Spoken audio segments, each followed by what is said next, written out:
much time to totally understand Edgar and Edmund, and the only time I've really actually seen them was in the video of the play, and I haven't analyzed.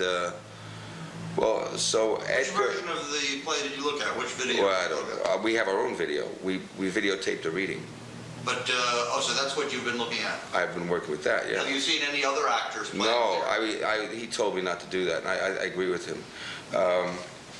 Because in terms of that. Well, you see, there is the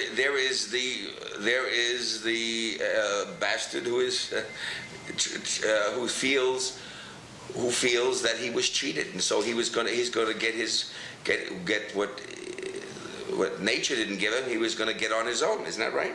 That's right. Yeah. In fact, there's a very interesting soliloquy that Edgar has that I had underlined here. He says, "Why bastard? Wherefore base?" Because base is what one would call a bastard in those days. "When my dimensions are as well compact, my mind is generous, and my shape as true as honest madam's issue," the mother of his full brother, his half-brother but fully legitimate brother. Do you understand Edgar's sort of machinations to inherit his father against his legitimate brother who normally would have gotten everything? I mean, is there something about that? Is there some sort of an important commentary about how children should be treated regardless of their legitimacy or not, probably? Well, you see in the beginning of the play, Gloucester is always bragging about and bringing this up. "Oh, Edgar, my son, I went to sleep with his mother, and he was born." So Gloucester, the father, is always going around telling everybody that this guy is, he's a bastard. How would you like your father to say, you see this one over here, he's a bastard, but this one here, he's legitimate. So, Gloucester itself is the cause of this. So in a sense, you might say a lot of the things that occur in these children are created by the parents. And also Edgar rather in the end outwits both his father and his legitimate brother, because he convinces Gloucester, his father, that the legitimate brother is out to get him and to kill him. So I guess perhaps that the injustice of the different statuses breeds another injustice, which is the lie and the deception. This is a thought that I've been having recently. When I see the wildness in youth, you have to understand that concept of what goes around comes around. That when you, as a parent, are wrong, and you know when you're wrong, because basically we do know when we're wrong, it comes back to you one way or another. And poor Gloucester had his eyes taken out, right? Yes, indeed. Indeed. Among other things. Once Lear has distributed his lands to his two supposedly faithful daughters, Goneril and Regan, Goneril and Regan proceed to treat him with utter disrespect. Goneril first, cuts his retinue in half, then Regan totally There's a monologue I would like to go through to give you to show that. Before you get to that, how do you view the role of these two daughters in the play, Goneril and Regan, and also Lear as their father in relationship to them? When do you as Lear realize that you have erred in the decision that you've made to divide your lands, your dominions between those two daughters, and how do you deal with it? Okay, the moment that Goneril is going wants to cut his retinue in half, he realized, he says, I was wrong. He realizes it right there, and how does he deal with it? Mm-hmm. I already gave you one example how he deals with it, and how did he deal with it? How did he deal with it? He dealt with it through anger. He got furious. Now I showed you what he did to Goneril, right? I mean, he said, "Into her womb conveys sterility. Dry up in her the organs of increase, and from her derogate body never spring a babe to honor her." So that's how he goes to Goneril. Now he is with Reagan, right? Mm-hmm. And what they do is his main servant, who is actually Kent in disguise, is placed in the stocks by Cornwall, the husband of Reagan. And he finds out about this. This is a big insult. He calls it worse than murder. To take his man, put him in the stock, is worse than murder to Lear. This is a total insult. And he says to Gloucester, he says, I want to speak to these people. And Gloucester calls him the fiery duke, you know. Gloucester calls Cornwall the fiery duke. I mean, sure. so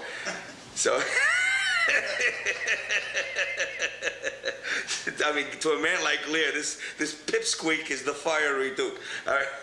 So Lear said, "The king would speak with Cornwall. The dear father would with his daughter speak. Commands her service. Are they informed of this?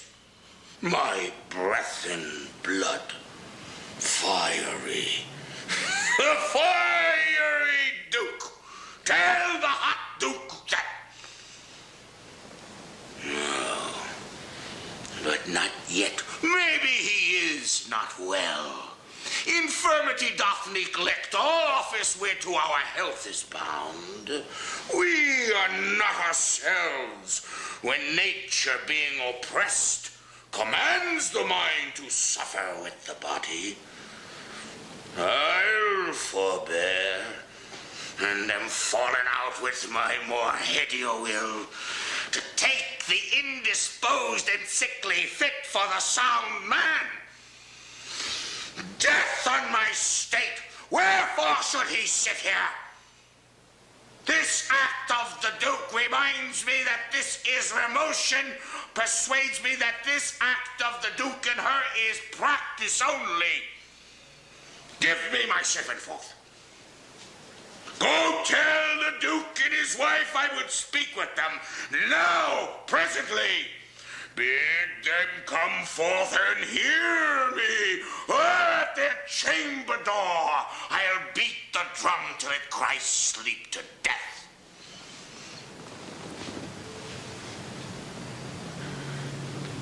The king would speak with Cornwall. The dear father would with his daughter speak. Commands her service. Are they informed of this? My breath and blood, the fiery duke. Tell the hot... Stop this camera. The king would speak with Cornwall. The dear father would with his daughter speak. Commands her service. Are they informed of this? My breath and blood. The fiery duke. Tell the hot duke that. No, but not yet. Maybe he is not well. Infirmity doth still neglect all office whereto our health is bound. We are not ourselves when nature, being oppressed, commands the mind to suffer with the body. I'll forbear, and am fallen out with my more headier will, to take the indisposed and sickly fit for a sound man. Death on my state, wherefore should he sit here? This act persuades me that this remotion of the Duke and her is practice only. Give me my servant forth. Go tell the Duke and his wife I would speak with them. Now, presently, bid them come forth and hear me. At their chamber door I'll beat the drum till it cries sleep to death.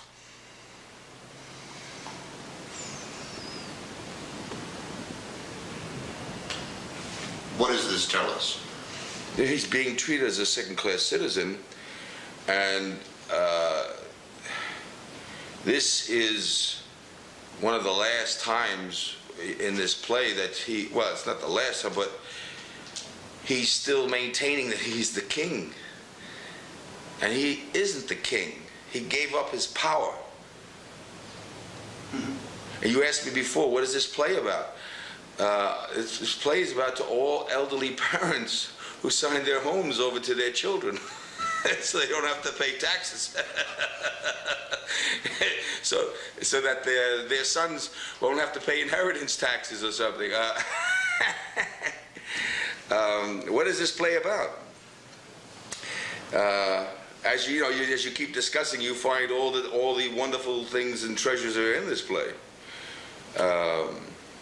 What does this say? To say he's furious. So again, you say, well, how does he react? He reacts with anger. And you see that they're saying he wants to talk to them. Oh, I'm not feeling well right now. The fiery Duke is not feeling well. And she doesn't want to show up. You see. In the end, of course, it's Cordelia who refused to make those extravagant pledges of love and devotion to her father, who actually saves him. How do you view her role in the play as a whole, and specifically in her relationship with her father? Who is she? What kind of character is she?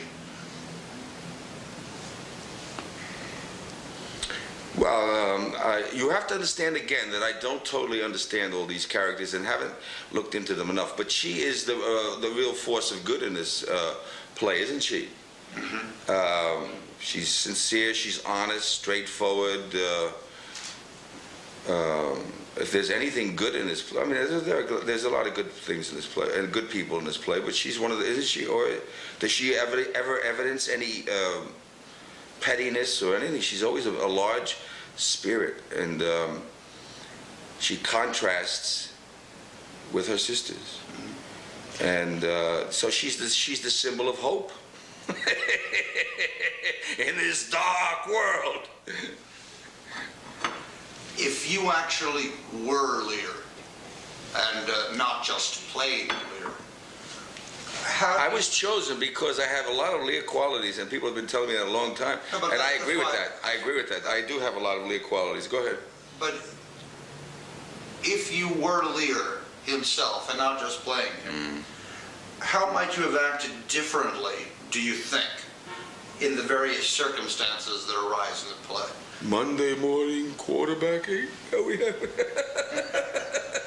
Oh, that's a ridiculous question. I don't agree with that. I mean, well, how would I have reacted differently? I mean, if the New York Jets hadn't thrown the ball to the right, if they went to the left, we could have had our touchdown. I mean, but you really want me to answer that? Yeah, sure.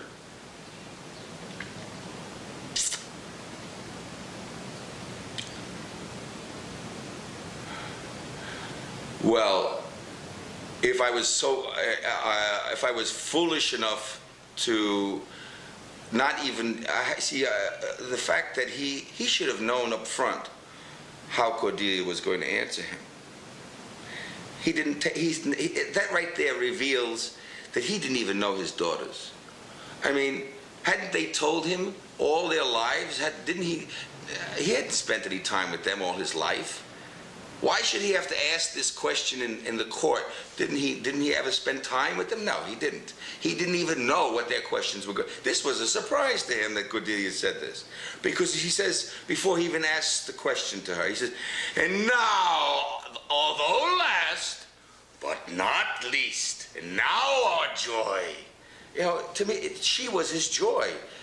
And actually, remember he says to Kent, "I thought to set my rest on her kind nursery." In other words, when we divided up, I was going to go live with her. I don't, you know, these other two, they're my daughters, they're okay. And the other sisters, too, say that Cordelia was indeed the most beloved. And so I, first of all, would have known my daughters, and I would have known ahead of time, but I still wouldn't have punished her for being young and foolish.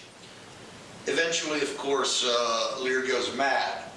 And I was wondering, what is your take on the development of Lear's madness? What form does it take? And how do you play it? How does your interpretation change after that point? As far as I understand his character now, I don't see Lear going mad. That might be somebody else's interpretation. Well, I don't see him going mad. I see him losing it. I mean, I've lost it in my life already, and he's conscious all the time. He's look, when you lose power the way he lost power, when all your entire illusion is gone, it's a bitter emotional loss, and life didn't turn out the way you wanted it to turn out. And instead of having a kingdom, you have civil war and death. And I thought that he handled it pretty well. And I don't agree that he went mad. He loses it at some points. Well, I mean, if he's standing out in the sky and he's yelling at the sky, I have yelled at the sky in my life. I have kneeled in the middle of a field and cried to God. I mean, by myself. Was I mad? Well, for example, in Act 3, Scene 6, he loses it. In Gloucester's farmhouse, he convenes a court with Edgar, the Fool, and Kent to try his unfaithful daughters, Regan and Goneril. That's right. When he no longer, of course, has any power to do anything. But that's all he had left. Maybe that's all he had left. What else could he do? That's sort of madness, isn't it? Or how do you interpret that scene? Well, that's open to interpretation. Give me your take on it.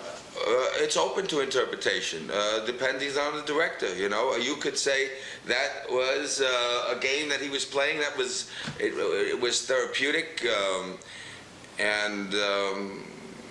or he did go mad for a while.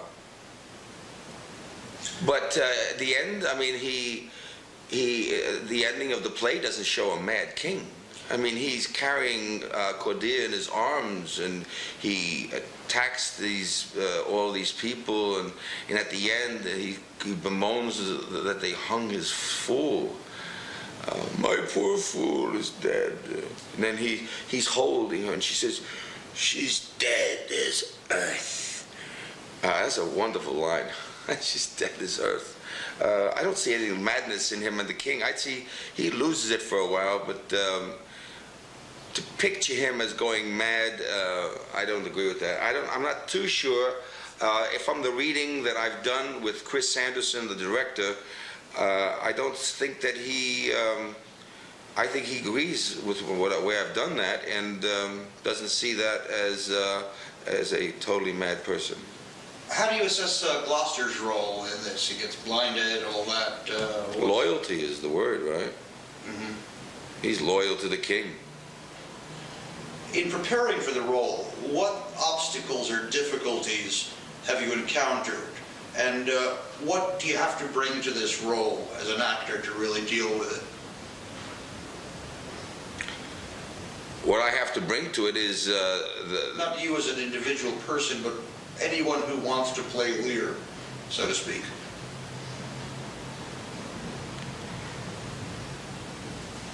Anyone who wants to play. Your own experience, you can, give yourself as an example. Well, I think what I bring to it is my basic personality. I am a Lear character. I have a lot in common with him, and there's lots of I really do. What do you have in common with Lear personally? I'm a king.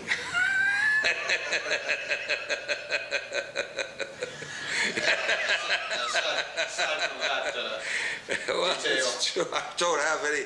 I was just placed in a situation where I was not in control, and I almost freaked out completely. They put me in this guy wanted to put me into a rap video, and I almost killed the directors. I had to get out of there.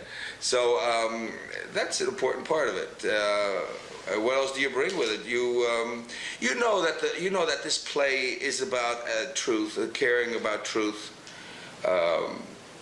And that's why I respect the play. It's why I'm doing it. I care about truth. Lear cared about truth. This play is about truth. It was written by a person who cared about truth.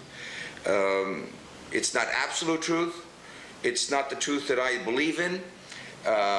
But it's a struggle to understand truth. People who thoroughly, and I don't claim to be one, thoroughly understand this play are going to be better people. The wisdom in here is unbelievable, and Any difficulties in preparing the role for you?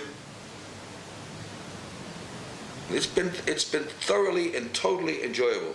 Being alone with Lear for the last 4 or 5 months in my kitchen, crying and swinging my arms. I mean, what else could have been better? Going through these monologues, being able to understand them by myself without any pressure. Yeah, I mean, everybody should do this. It's a wonderful experience. These monologues are fantastic. The whole play is fantastic. Now you have to understand, I never get to see the other play. I never get to see the other characters that much. I mean, I'm involved with Lear, so I don't at this point totally understand these other characters that much. I'm a little weak with the other characters, which is not good, actually. I have to bring that up. That will get better with me as we do work on the play. Just a few more questions I'd like to handle rather briefly, if we might. Even toward the end, when Cordelia is battling at the head of her husband's army, and her two sisters have proven themselves utterly disloyal and unconcerned with their father's welfare, Lear still refuses to see Cordelia. Not at the very end, but while the battle is going on. And that's despite the fact that he's already realized that he's made a mistake in dealing with Cordelia and not appreciated her for what she was. Why do you think that is? I don't remember that part. Where is that? Vanity, or is it?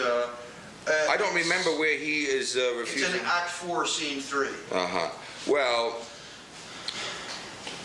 he's angry at all of them. Actually, that's probably where it's at. I don't remember exactly. It must be a very small thing. In the end, do you think it's just Cordelia's goodness that keeps her loyal to her father and caring and wanting to collect him and take care of him and send her doctor over and all that? Is it duty? What is it about Cordelia that keeps her? She's not revengeful, is she? And No. That is you're asking about what is this play about? This play is about so many things. She does not want to take revenge. He says to her when he sees her, he said, "If you have poison, I will take it. I will drink it."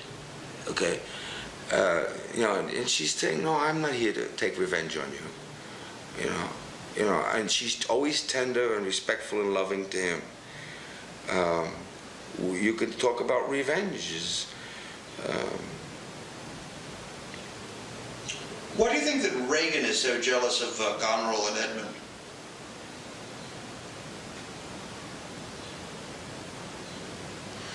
Okay, I'm going to have to pass on that question because I'm going to pass on that question. Go ahead. All right. Toward the end, Lear rails bitterly on the hypocrisy of humankind, if you recall.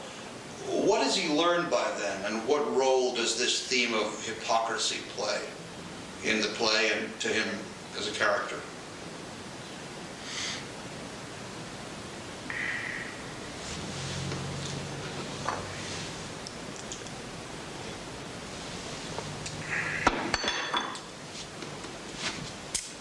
I'm going to pass on that too. Let me think about that. Well, I don't see. Well, I mean, the daughters were very hypocritical, right? Mm-hmm. So,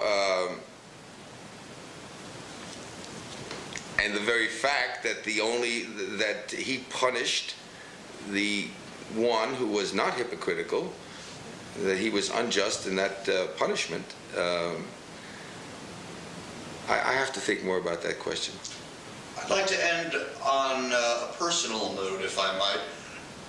In your preparation for playing this enormously difficult role of King Lear, what have you learned? What have the lessons been to you from reading the play, from preparing a role, trying to understand the whole process? What have you taken away from it in the end, do you think? Well, first of all, is the feeling of being a king. I get that from here, and I've had, as I said, I was picked for this part from things I have. I mean, I know I have some feeling about being a king, but I get the feeling larger in this play.